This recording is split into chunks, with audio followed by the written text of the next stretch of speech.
जो अभी ये वॉरफेयर पूरा बदल गया, पूरी गेम ही बदल गई इस टाइम पे, उस पे आपका क्या कहना है कि वॉरफेयर ऐसे बदल कैसे गया? Like we saw it happening in Iran, in Ukraine and Russia, हमने इसको वहां भी देखा, जो ईरान ने हमले करे थे वो भी देखा.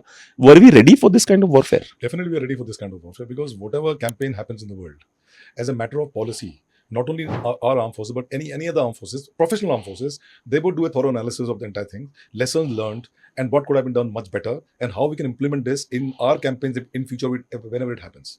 So the issue of drone warfare, the issue of using long range missiles, because in the world today, everyone knows if one country which is militarily very powerful is actually confronted with some other country which is not as powerful in terms of numbers, but powerful enough. If you say that the conventional superiority which we've got only manifests once the warfare prolongs.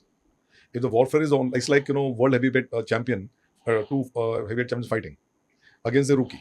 So if a rookie guy is fighting, then probably he may last 15-20 seconds of one round. Even if it lasts beyond 1 to 2 rounds, at the end of 8th or 9th round, what is his condition? That is what decides which is a more powerful boxer and more technically sophisticated boxer and who's not. So when we come to India-Pakistan scenario, Pakistan is not a wannabe kind of military power. It is definitely a superior military power in terms as compared to other smaller countries. It's quite superior. It has got 7 to 8 corps. It has got a very professional air force, and the pilots have been exercising with a lot of Western countries, a lot of Middle East countries. So they've flown all kind of aircrafts, and they've also flown aircrafts pitted against the top of the world aircrafts. When they have this kind of staged warfare activities, and also they are quite that way very very professional force. India definitely is very professional, very powerful in terms of numbers. We are more in terms of technically maybe better, but nobody should expect that when these two countries are having this kind of skirmish or conflict, that losses will not happen in both sides. Definitely they will happen. Now, war, as we all know, is very expensive proposition. It is also a business. It is business for the country which are actually net arm exporters of the world. Incidentally, the arms industry is the largest industry in the world. Second is the drugs industry, pharmaceutical, and third is the petroleum industry. More than 8 to 9 million American people are employed only in the arms industry. This is the largest exporter. China is catching up. Military industrial complex. Yeah. Yes. So what people have seen largely that war is a very expensive proposition.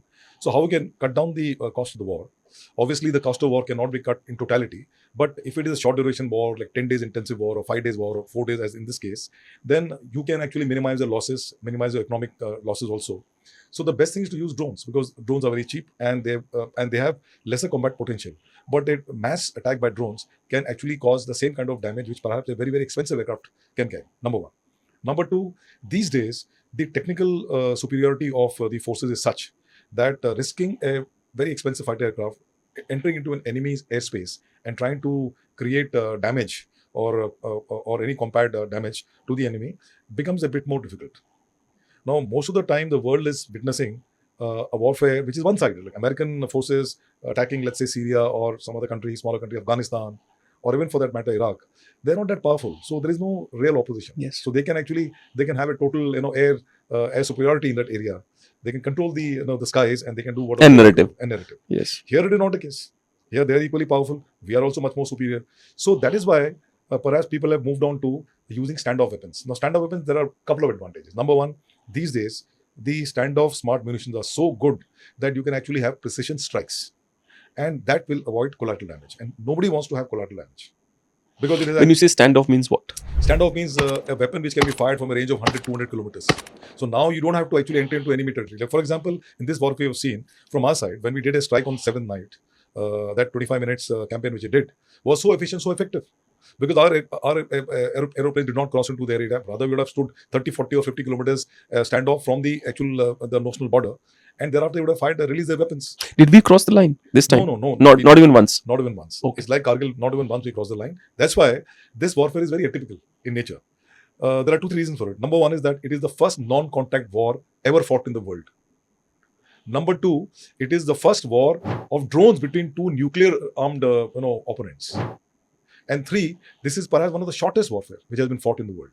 Yom Kippur was 7 days. Yes. It was very decisive. Decisive, yes. This was also very decisive. And fourthly and importantly, this was perhaps the largest air campaign since World War II. As per the report which I've read, a total number of aircraft in sky on 7th May and also on subsequent days were more than 125 to 130. From both the sides, from our side. Total. In Total. totality. Okay. And imagine all the aircraft are so sophisticated. And they carry all kind of weapons With no dogfight. with no dogfights. There's no Just question of anyone dogfight. hitting Now each the other. dogfight is, see, in this kind of warfare, which was adequately proved in this campaign, it is who sees whom first and fires. How superior is your radar system? How superior is your backup system, your surveillance system, which can pass on the target information to you? How fast you can detect, locate, identify the target, and how fast you can maneuver in a position where you can release a weapon. And the best part is how better is your final engagement aspect, which is your missile which you're firing. So if you can see me before I can see you, then you win the battle. Yes. So that is why in today's warfare, you cannot just brush away that there won't be any losses. And if somebody says that there's no losses, I think then that is not the correct statement. Losses will happen because this kind of because everybody's got technical know-how. And when it comes to Pakistan, they earlier had a total backup from the US in terms of weapons and other armory. Then now China is there, All-weather friend. all-weather friend of fair-weather friend. Then you got Turkey, which is supporting them, Azerbaijan, which is supporting them, and there may be many other countries that are supporting them covertly, not necessarily overtly. We have Russia, we have Israel, we have got a mix of weapon and equipment which we got from so many other countries which are. Is that us. good for us, or is that do we have some issues because of that?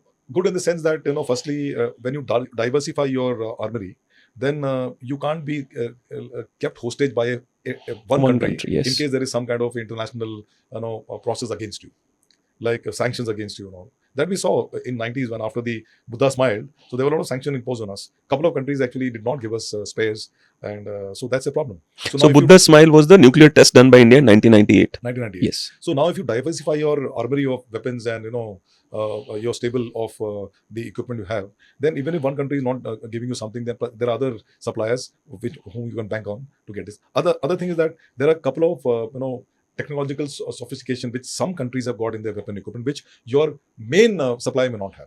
So that advantage is also there.